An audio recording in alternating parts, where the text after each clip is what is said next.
اللهم صل على سيدنا محمد وعلى آلہ وصحبہ دعوت و ہدایت کی ایک ہنسی شفق لے کر میرے مصطفیٰ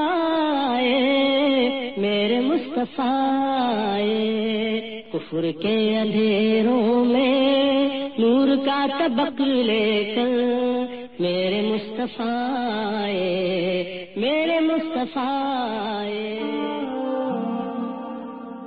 الرحیق المختوم ایپیسوڈ 13 رسول اللہ صلی اللہ علیہ وسلم پر ظلم و جور۔ چنانچہ قریش نے بلا کر وہ حدیں توڑ دیں جنہیں ظہور دعوت سے اب تک عظیم سمجھتے اور جن کا احترام کرتے آ رہے تھے۔ در حقیقت قریش کی اکڑ اور کبریائی پر یہ بات بڑی گراں گزر رہی تھی کہ وہ لمبے عرصے تک صبر کریں، چنانچہ وہ اب تک ہنسی اور ٹھٹے، تحقیر اور استہزاء، تلبیس اور تشویش اور حقائق کو مسخ کرنے کا جو کام کرتے آ رہے تھے، اس سے ایک قدم آگے بڑھ کر رسول اللہ صلی اللہ علیہ وسلم کی طرف ظلم و تعدی کا ہاتھ بھی بڑھا دیا۔ اور یہ بالکل فطری بات تھی کہ اس کام میں بھی آپ کا چچا ابو لہب سر فہرست ہو، کیونکہ وہ بنو ہاشم کا ایک سردار تھا۔ اسے وہ خطرہ نہ تھا جو اوروں کو تھا، اور وہ اسلام اور اہل اسلام کا کٹر دشمن تھا۔ نبی صلی اللہ علیہ وسلم کے متعلق اس کا موقف روز اول ہی سے، جبکہ قریش نے اس طرح کی بات ابھی سوچی بھی نہ تھی، یہی تھا۔ اس نے بنو ہاشم کی مجلس میں جو کچھ کیا، پھر کوہ صفا پر جو حرکت کی، اس کا ذکر پچھلے صفحات میں آ چکا ہے۔ بعثت کے پہلے ابو لہب نے اپنے 2 بیٹوں عتبہ اور عتیبہ کی شادی نبی صلی اللہ علیہ وسلم کی 2 صاحبزادیوں رقیہ اور ام کلثوم سے کی تھی، لیکن بعثت کے بعد اس نے نہایت سختی اور درستی سے ان دونوں کو طلاق دلوا دی۔ اسی طرح جب نبی صلی اللہ علیہ وسلم کے دوسرے صاحبزادے عبداللہ کا انتقال ہوا تو ابو لہب کو اس قدر خوشی ہوئی کہ وہ دوڑتا ہوا اپنے رفقا کے پاس پہنچا اور انہیں یہ خوشخبری سنائی کہ محمد ابتر ہو گئے۔ ہم ذکر کر چکے ہیں کہ ایام حج میں ابو لہب نبی صلی اللہ علیہ وسلم کی تکذیب کے لیے بازاروں، اجتماعات میں آپ کے پیچھے پیچھے لگا رہتا۔ طارق بن عبداللہ محاربی کی روایت سے معلوم ہوتا ہے کہ یہ شخص صرف تکذیب ہی پر بس نہیں کرتا بلکہ پتھر بھی مارتا رہتا، جس سے آپ کی ایڑیاں خون آلود ہو جاتی تھیں۔ ابو لہب کی بیوی ام جمیل، جس کا نام اروا تھا اور جو حرب بن امیہ کی بیٹی تھی اور ابو سفیان کی بہن تھی، وہ نبی صلی اللہ علیہ وسلم کی عداوت میں اپنے شوہر سے پیچھے نہ تھی، چنانچہ وہ نبی صلی اللہ علیہ وسلم کے راستے میں اور دروازے پر رات کو کانٹے ڈال دیا کرتی، قاصبہ زبان اور مفسدہ پرداز بھی تھی۔ چنانچہ نبی صلی اللہ علیہ وسلم کے خلاف بدزبانی کرنا، لمبی چوڑی دسیسہ کاری و افترا پردازی سے کام لینا، فتنے کی آگ بھڑکانا اور خوفناک جنگ بپا رکھنا اس کا شیوا تھا۔ اسی لیے قرآن میں اس کو حمالۃ الحطب، لکڑی ڈھونے والی کا لقب عطا کیا۔ جب اسے معلوم ہوا کہ اس کی اور اس کے شوہر کی مذمت میں قرآن نازل ہوا ہے تو وہ رسول اللہ صلی اللہ علیہ وسلم کو تلاش کرتی ہوئی آئی۔ آپ خانہ کعبہ کے پاس مسجد حرام میں تشریف فرما تھے، ابو بکر صدیق بھی ہمراہ تھے۔ یہ مٹھی بھر پتھر لیے ہوئے تھی، سامنے کھڑی ہوئی تو اللہ نے اس کی نگاہ پکڑ لی اور وہ رسول اللہ کو نہ دیکھ سکی، صرف ابو بکر کو دیکھ رہی تھی۔ اس نے سامنے پہنچتے ہی سوال کیا، ابو بکر تمہارا ساتھی کہاں ہے؟ مجھے معلوم ہوا ہے کہ وہ میری ہجو کرتا ہے، واللہ اگر میں اسے پا گئی تو اس کے منہ پر یہ پتھر دے ماروں گی۔ دیکھو اللہ کی قسم میں بھی شاعرہ ہوں۔ پھر اس نے شعر سنایا، مزمن اسینا و امرن ابینا و دین خلینا، ہم نے مزمم کی نافرمانی کی، اس کے امر کو تسلیم نہ کیا اور اس کے دین کو نفرت و حقارت سے چھوڑ دیا۔ اس کے بعد واپس چلی گئی۔ ابو بکر نے کہا، یا رسول اللہ، کیا اس نے آپ کو دیکھا نہیں تھا؟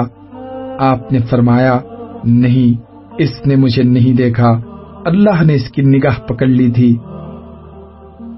ابو بکر بزار نے بھی یہ واقعہ روایت کیا ہے اور اس میں اتنا مزید اضافہ کیا ہے کہ جب وہ ابو بکر کے پاس کھڑی ہوئی تھی تو اس نے یہ بھی کہا، ابو بکر، تمہارے ساتھی نے ہماری ہجو کی ہے۔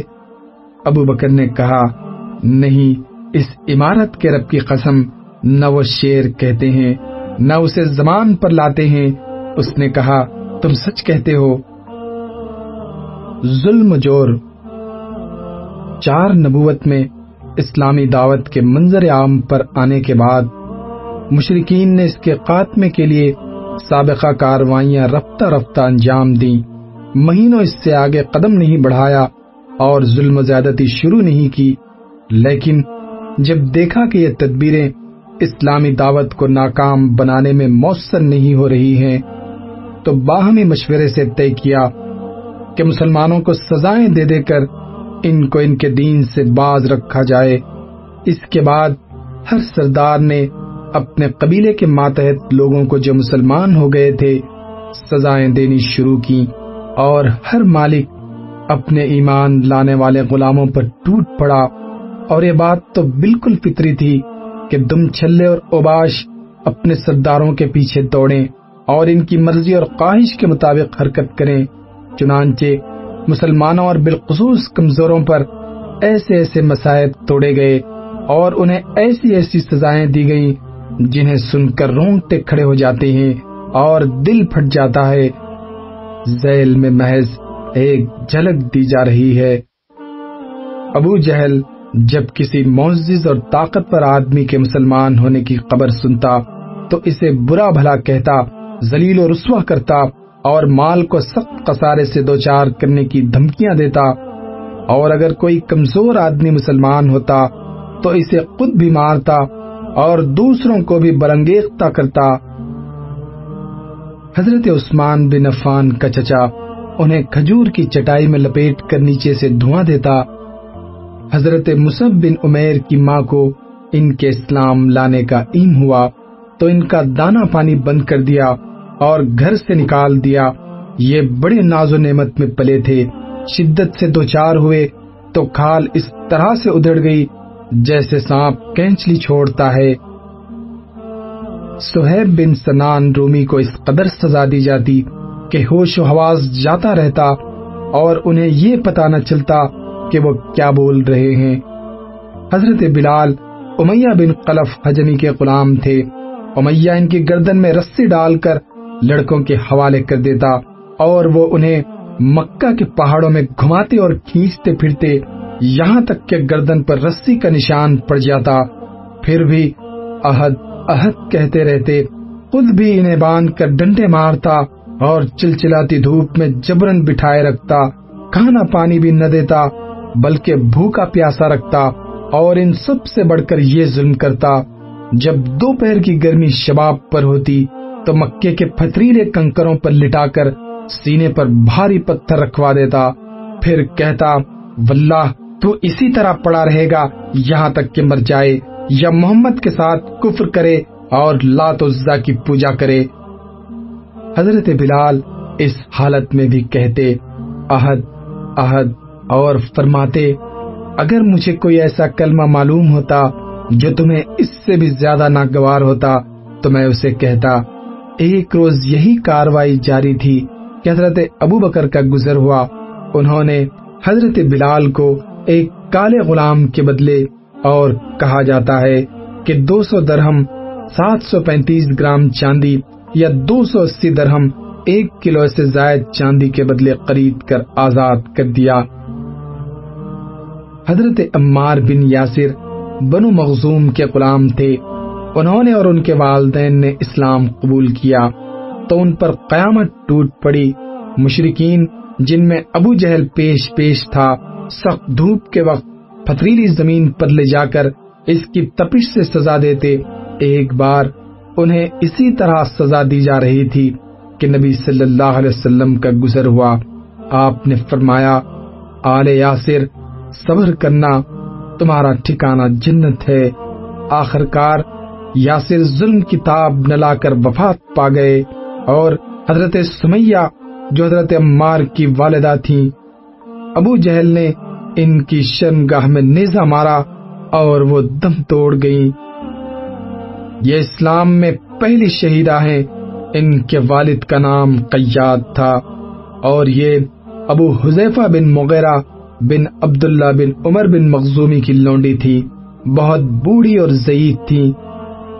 حضرت عمار پر سختی کا سلسلہ جاری رہا، انہیں کبھی دھوپ میں تپایا جاتا تو کبھی ان کے سینے پر سرخ پتھر رکھ دیا جاتا اور کبھی پانی میں ڈبویا جاتا، یہاں تک کہ وہ ہوش و حواس کھو بیٹھتے۔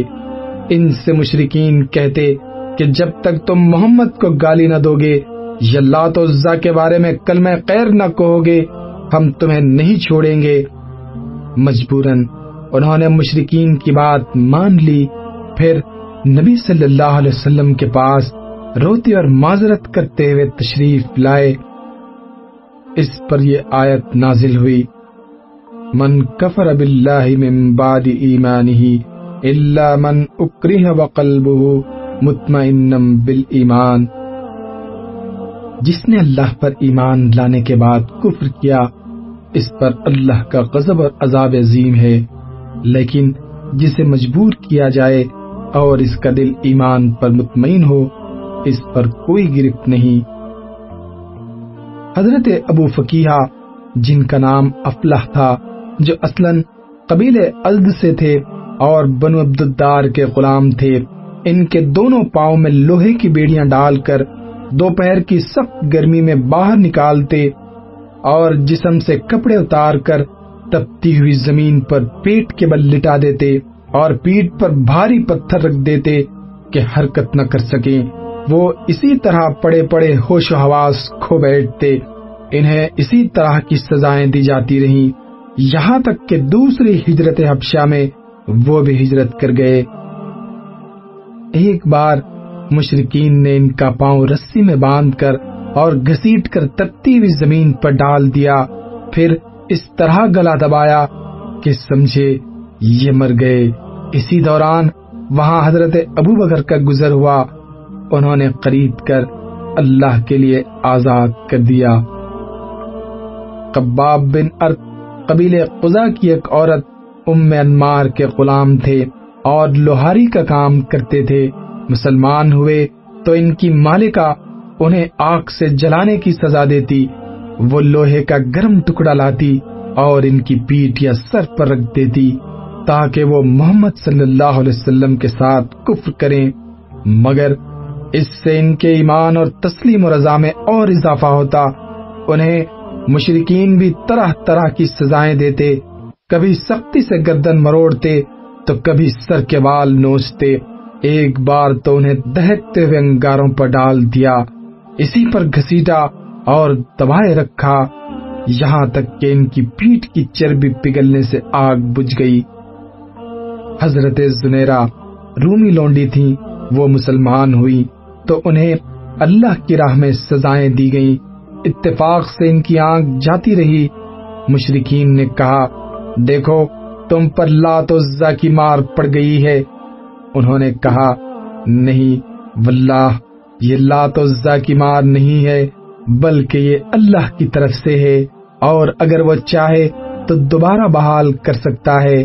پھر اللہ کا کرنا ایسا ہوا کہ دوسرے دن نگاہ پلٹ آئی۔ مشرکین کہنے لگے، یہ محمد کا جادو ہے۔ ام عبیس بنو زہرہ کی لونڈی تھی، وہ اسلام لائیں تو مشرکین نے انہیں بھی سزائیں دی، خصوصاً ان کا مالک اسود بن عبد یغوث انہیں سزائیں دیتا۔ وہ رسول اللہ کا بڑا کٹر دشمن تھا اور آپ کا مذاق اڑایا کرتا تھا۔ بنو عدی کے عمرو بن مرمل کی لونڈی مسلمان ہوئی تو عمر بن خطاب انہیں سزائیں دیتے، وہ ابھی مسلمان نہیں ہوئے تھے۔ انہیں اس قدر مارتے کہ مارتے مارتے تھک جاتے، پھر کہتے، واللہ میں نے تجھے کسی مروت کی بنا پر نہیں بلکہ محض تھک کر چھوڑ رہا ہوں۔ وہ کہتی تیرے ساتھ تیرا پروردگار بھی ایسا ہی کرے گا۔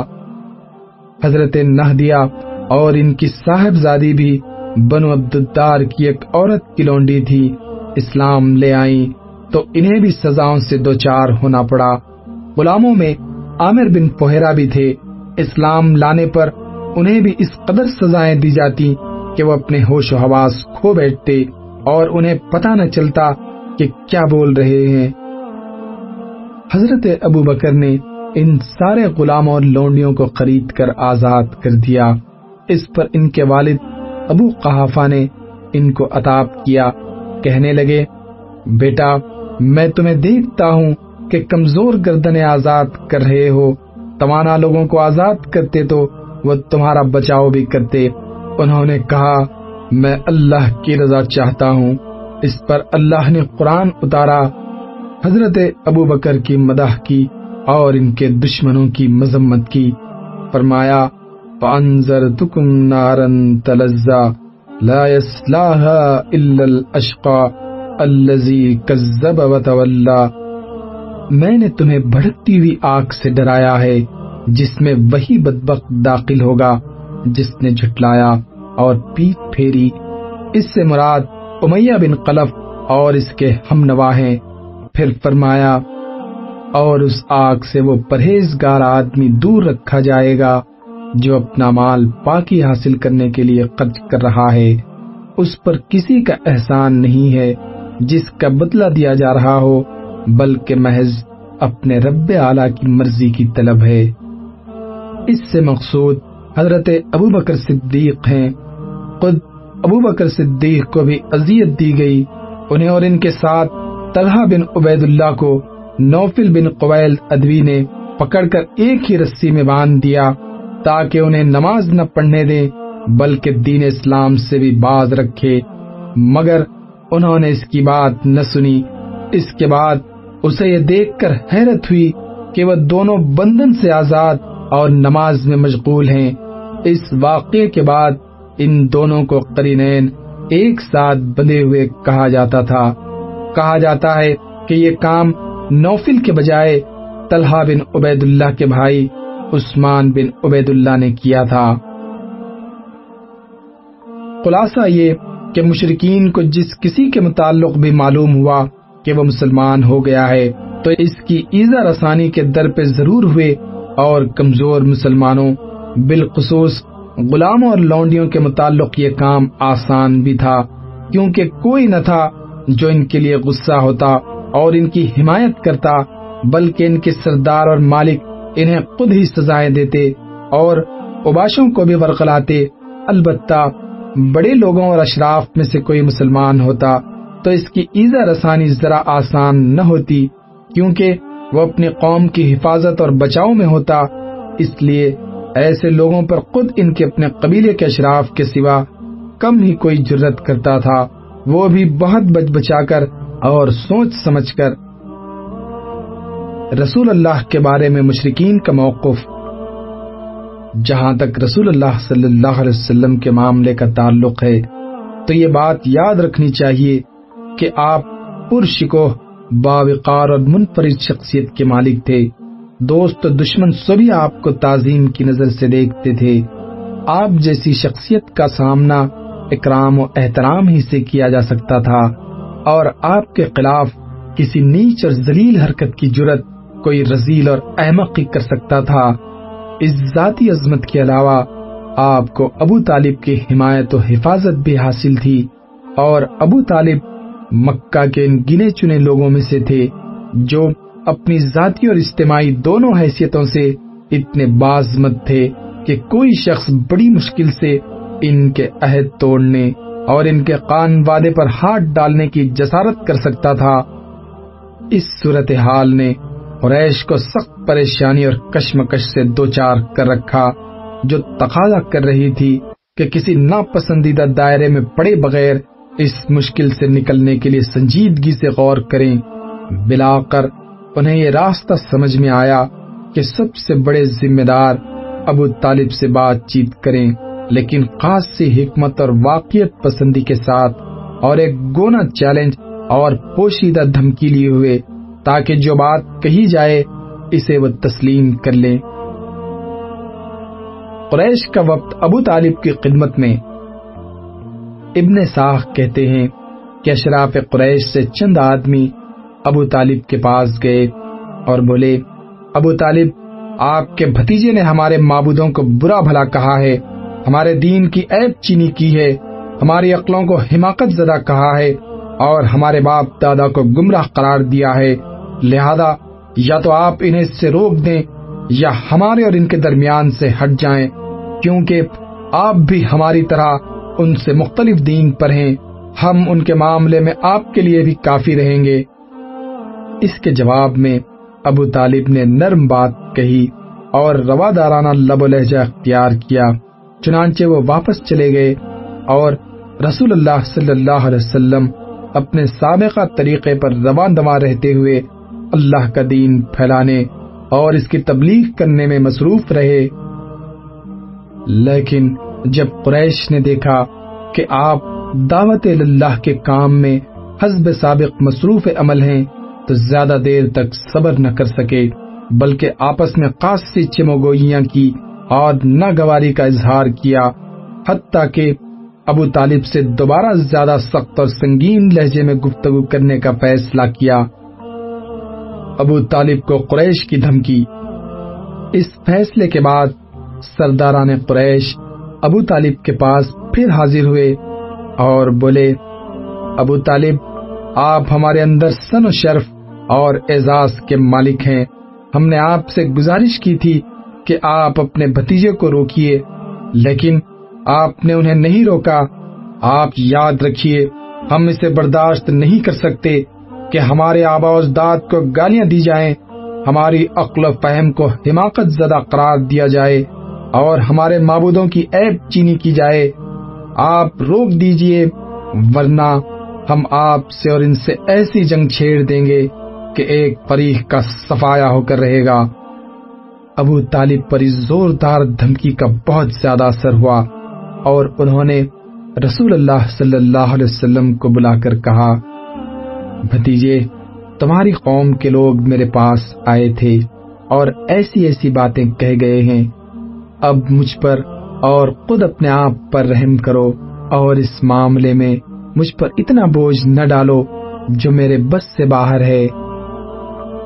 یہ سن کر رسول اللہ صلی اللہ علیہ وسلم نے سمجھا کہ باپ کے چچا بھی آپ کا ساتھ چھوڑ دیں گے اور وہ بھی آپ کی مدد سے کمزور پڑ گئے ہیں، اس لیے فرمایا، چچا جان، اللہ کی قسم، اگر یہ لوگ میرے داہنے ہاتھ میں سورج اور بائیں ہاتھ میں چاند رکھ دیں کہ میں اس کام کو اس حد تک پہنچائے بغیر چھوڑ دوں کہ یا تو اللہ اسے غالب کر دے یا میں اسی راہ میں فنا ہو جاؤں، تب تک میں اس کام کو نہیں چھوڑ سکتا۔ اس کے بعد آپ کی آنکھیں اشک بار ہو گئیں، آپ رو پڑے اور اٹھ گئے۔ جب واپس ہونے لگے تو ابو طالب نے پکارا اور سامنے تشریف لائے تو کہا، بھتیجے، جاؤ جو چاہو کہو، اللہ کی قسم میں تمہیں کبھی بھی کسی بھی وجہ سے نہیں چھوڑ سکتا۔ اور یہ اشعار کہے، واللہ وہ لوگ تمہارے پاس اپنی جمیعت سمیت بھی ہرگز نہیں پہنچ سکتے، یہاں تک کہ میں مٹی میں دفن کر دیا جاؤں۔ تم اپنی بات کھلم کھلا کہو، تم پر کوئی قدغن نہیں، تم خوش ہو جاؤ اور تمہاری آنکھیں اس سے ٹھنڈی ہو جائیں۔ قریش ایک بار پھر ابو طالب کے سامنے۔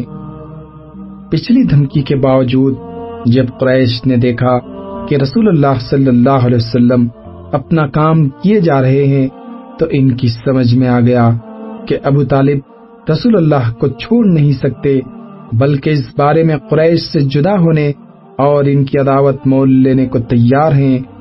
چنانچہ وہ لوگ ولید بن مغیرہ کے لڑکے عمارہ کو ہمراہ لے کر ابو طالب کے پاس پہنچے اور ان سے یوں عرض کیا، اے ابو طالب، یہ قریش کا سب سے بانکا اور خوبصورت نوجوان ہے، آپ اسے لے لیں۔ اس کی دیت اور نصرت کے آپ حقدار ہوں گے۔ آپ اسے اپنا لڑکا بنا لیں، یہ آپ کا ہوگا، اور آپ اپنے اس بھتیجے کو ہمارے حوالے کر دیں جس نے آپ کے آبا و اجداد کے دین کی مخالفت کی ہے، آپ کی قوم کا شیرازہ منتشر کر رکھا ہے اور ان کی عقلوں کو حماقت سے دوچار بتلایا ہے۔ ہم اسے قتل کریں گے، بس یہ ایک آدمی کے بدلے ایک آدمی کا حساب ہے۔ ابو طالب نے کہا، اللہ کی قسم، کتنا برا سودا ہے جو تم لوگ مجھ سے کر رہے ہو۔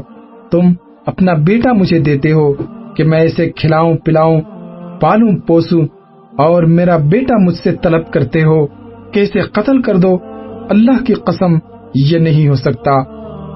اس پر نوفل بن عبد مناف کا پوتا مطعم بن عدی بولا، اللہ کی قسم اے ابو طالب، تم سے تمہاری قوم نے انصاف کی بات کہی ہے اور جو صورت تمہیں ناگوار ہے اس سے بچنے کی کوشش کی ہے، لیکن دیکھتا ہوں کہ تم ان کی کسی بات کو قبول نہیں کرنا چاہتے۔ جواب میں ابو طالب نے کہا، واللہ تم لوگوں نے مجھ سے انصاف کی بات نہیں کی ہے، بلکہ تم بھی میرا ساتھ چھوڑ کر میرے مخالف لوگوں کی مدد پر تلے بیٹھے ہو، تو ٹھیک ہے، جو چاہو کرو۔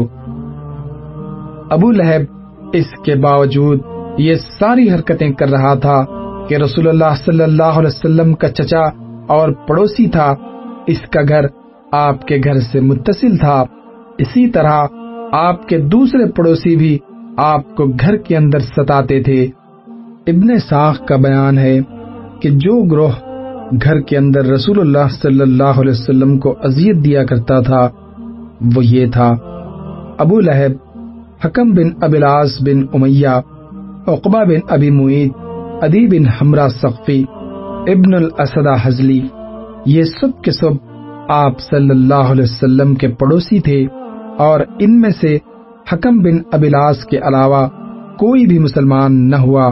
ان کے ستانے کا طریقہ یہ تھا کہ جب آپ نماز پڑھتے تو کوئی شخص بکری کی بچے دانی اس طرح ٹکا کر پھینکتا کہ وہ ٹھیک آپ کے اوپر گرتی، چولہے پر ہانڈی چڑھائی جاتی تو بچہ دانی اس طرح پھینکتے کہ سیدھے ہانڈی میں جا گرتی۔ آپ نے مجبور ہو کر ایک گھروندہ بنا لیا تاکہ نماز پڑھتے ہوئے ان سے بچ سکیں۔ بہرحال جب آپ پر یہ گندگی پھینکی جاتی تو آپ اسے لکڑی پر لے کر نکلتے اور دروازے پر کھڑے ہو کر فرماتے، اے بنی عبد مناف، یہ کیسی ہمسائیگی ہے، پھر اسے راستے میں ڈال دیتے۔ عقبہ بن ابی معیط اپنی بدبختی اور قباست میں اور بڑھا ہوا تھا، چنانچہ صحیح بخاری میں حضرت عبداللہ بن مسعود سے مروی ہے کہ نبی صلی اللہ علیہ وسلم بیت اللہ کے پاس نماز پڑھ رہے تھے اور ابو جہل اور اس کے کچھ رفقا بیٹھے ہوئے تھے کہ اتنے میں باز نے باز سے کہا، کون ہے جو بنی فلاں کی اونٹ کی اوجڑی لائے اور جب محمد سجدہ کریں تو ان کی پیٹھ پر ڈال دے۔ اس پر قوم کا بدبخت ترین آدمی عقبہ بن ابی معیط اٹھا اور اوج لا کر انتظار کرنے لگا۔ جب نبی صلی اللہ علیہ وسلم سجدے میں تشریف لے گئے تو اسے آپ کی پیٹھ پر دونوں کندھوں کے درمیان ڈال دیا۔ میں سارا ماجرا دیکھ رہا تھا مگر کچھ نہیں کر سکتا تھا، کاش میرے اندر بچانے کی طاقت ہوتی۔ حضرت ابن مسعود فرماتے ہیں کہ اس کے بعد وہ ہنسی کے مارے ایک دوسرے پر گرنے لگے اور رسول اللہ سجدے میں ہی پڑے رہے، سر نہ اٹھایا، یہاں تک کہ فاطمہ آئیں اور آپ کی پیٹھ سے اوجھ ہٹا کر پھینکی، تب آپ نے سر اٹھایا، پھر 3 بار فرمایا، اللہم علیک بقریش، اے اللہ تو قریش کو پکڑ لے۔ جب آپ نے بد دعا کی تو ان پر بہت گراں گزری، کیونکہ ان کا عقیدہ تھا کہ اس شہر میں دعائیں قبول کی جاتی ہیں۔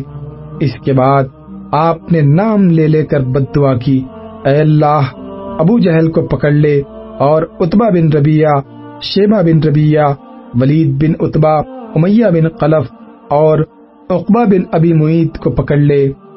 انہوں نے 7ویں کا بھی نام گنایا لیکن راوی کو یاد نہ رہا۔